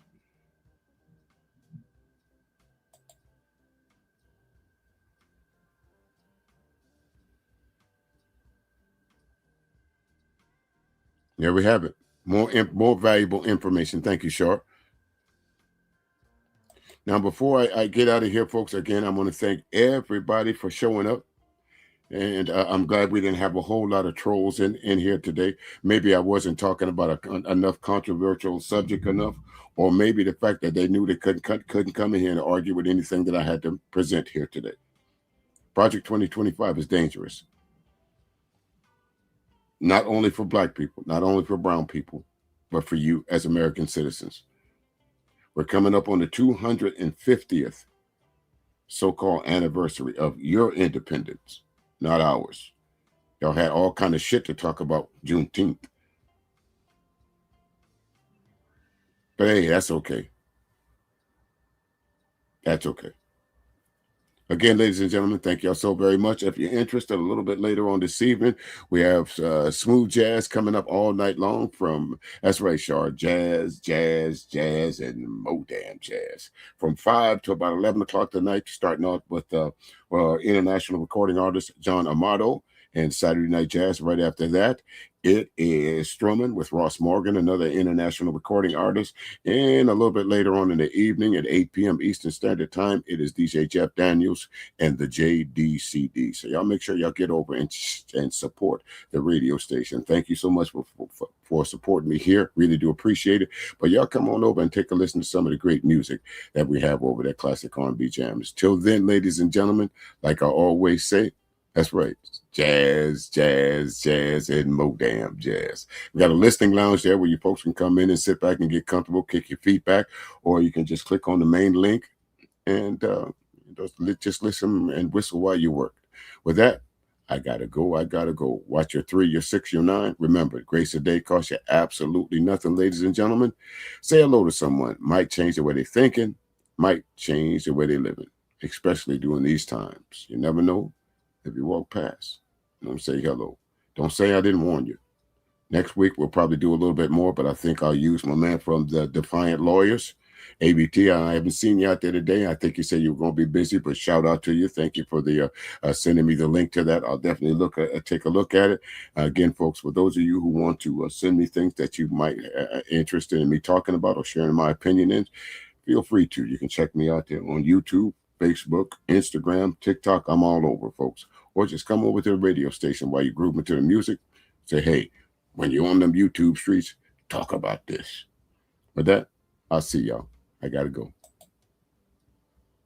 Look, all you motherfuckers been snitching for him and shit. Now you standing up in here and goddamn it talking about preaching preacher. Fuck that nigga.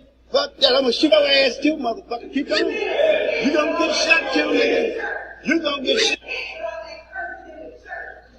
God bless the fool, goddammit.